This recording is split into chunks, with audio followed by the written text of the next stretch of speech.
লাঞ্চের মেনুতে আজকে ছিল কিন্তু ঢেঁড়স, বেগুন এবং আলু দিয়ে কাতলা মাছের ঝোল। গাইস এত মজা ছিল এই ঝোলটা। আজকে চলেন তাহলে আপনাদেরকে দেখাই এরকম পাতলা ঝোল কিভাবে রান্না করলাম। তো সকালে উঠে আজকে কিন্তু তরকারি কেটে নিয়েছি এবং মাছ কিন্তু ভালো করে ধুয়ে লবণ হলুদ মেখে নিয়েছি। প্রথমে আমি মাছগুলোকে ভেজে নিচ্ছি এবং তারপরে আরেক চুলায় কিন্তু আমি আমার কড়াইতে তরকারিতে বসিয়ে দিব। তো ফার্স্টে এখানে কিন্তু ঝোলের জন্য আমি তরকারি রান্না করা শুরু করে দিয়েছি। এখানে আমি তেলের মধ্যে কাঁচামরিচ এবং পাঁচফোড়ন দিয়ে দিলাম। পাঁচফোড়ন দিয়ে সবজিগুলো দিয়ে দিচ্ছি। সবজিগুলোকে একটু লবণ দিয়ে কিছুক্ষণ ভেজে নিব। হালকা একটু ভেজে নেওয়ার পরে আমি এখানে কিছু মশলা ইউজ করব, খুবই অল্প পরিমাণে মশলা ইউজ করব। তো আজকে আমি হলুদ, মরিচ এবং জিরা গুঁড়া ইউজ করছি এবং এটা দিয়ে কিন্তু রান্নাটা হয়ে যাবে।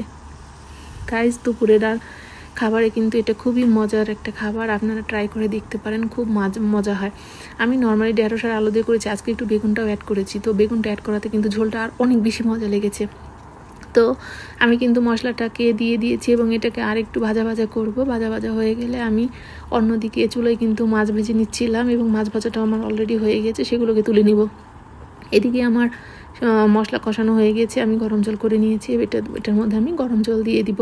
মাছগুলো ভালো করে ভেজে নিয়েছিলাম, ভাজা মাছগুলো তুলে নিচ্ছি। এবার গরম জল করতে বসিয়ে দিয়েছি, সেটাকে এখন ঝোলের মধ্যে দিয়ে দিব।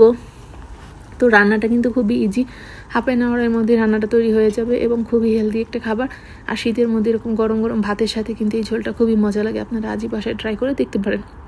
যদি আপনারা পেঁয়াজ দিয়ে রান্না করতে চান, পেঁয়াজ দিয়ে রান্না করতে পারবেন, তবে আমি খাবারের মধ্যে পেঁয়াজটা একটু বেশি অ্যাভয়েড করি, ফোড়ন দিয়ে বেশি রান্না করি। দ্যাটস ওয়াই আমি কিন্তু ফোড়ন দিয়ে আজকে রান্না করেছি এবং তরকারিটা কিন্তু খুবই মজা হয়েছিল। আমার রান্না অলমোস্ট শেষ, এখন জাস্ট ধনেপাতা দিয়ে আমি নামিয়ে ফেলবো। তো গরম গরম ভাতের সাথে কিন্তু আমি এটা খাচ্ছি এবং এটা কিন্তু আজকে খুবই মজার একটা তরকারি হয়েছিল।